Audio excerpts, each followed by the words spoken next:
Big stocks में आज एक रिपीट है कल वाला, हिताची एनर्जी। इसका इंटरडे चार्ट देखिएगा आप कल का, और ये एक इंटरडे चार्ट देखिएगा और एक 6 महीने का चार्ट देखिएगा। मैं 2 चार्ट आपको दिखाना चाहता हूँ।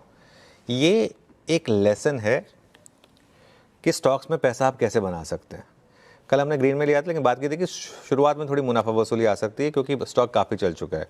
लेकिन अगर आपने उस मुनाफा वसूली में बाय किया होता है, एक बार वापस रखिएगा कल का इंटरडे चार्ट, अगर आपने उस मुनाफा वसूली वाला जो फेज चल रहा था उसमें अगर आपने बाय किया होता कल, तो कल डे हाई पर बंद हुआ। एक बार दोबारा रखिए कल का इंटरडे चार्ट। हाँ, ये देखिए, तो ये इस तरीके का मूव आया यहाँ पर और कल डे हाई पर बंद हुआ। और अब रखिए वो 6 महीने वाला चार्ट। एक लॉट भी अगर आपने लेकर इसका, जब पिछले बार नंबर्स आए थे, वो होल्ड किया होता, तो देखिएगा किस तरीके के मूव्स इस स्टॉक में बने होते। और एफएनओ का स्टॉक है, ध्यान रखिएगा। आज सुबह 1-2 अपग्रेड्स भी आए हैं इस पर वैसे, ठीक है। दूसरा है कोल इंडिया। कोल इंडिया को मैं रेड ले रहा हूँ। और एक चीज़ मैं बताऊँ आपको, बहुत लोगों की टेम्पटेशन होगी कि ओएफएस के प्राइस के आसपास बाय करिए।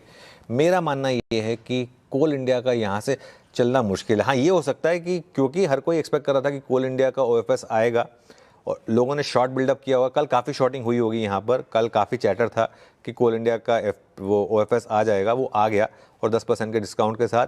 लेकिन मेरा मानना ये है कि यहाँ से कोल इंडिया में बड़ा पैसा नहीं बनेगा आशीष।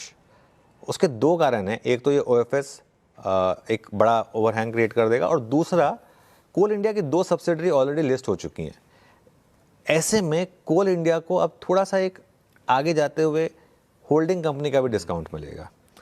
डिविडेंड यील्ड के हिसाब से आपको लेना तो वो अलग बात है। वो मतलब बहुत लोग हैं जो सिर्फ डिविडेंड के हिसाब से लेते हैं। सरकारी कंपनी है, डिविडेंड यील्ड अच्छी है। अगर 412-413 रुपये का ओएफएस के आसपास अगर आपको मिल रहा है, लेके रखना है, वो एक अलग अप्रोच हो सकती है। लेकिन अगर आप स्टॉक मार्केट में वेल्थ क्रिएशन के हिसाब से आते हैं और बड़ी वेल्थ क्रिएशन के हिसाब से आते हैं, इस लेवल से मुझे नहीं लगता कोल इंडिया में बड़ा पैसा बनेगा। तो इसके लिए इसको मैं रेड में ले रहा हूँ। आज तो क्या रेडी है क्योंकि खुलेगा नीचे, लेकिन उसके बाद देखते हैं क्या करेगा।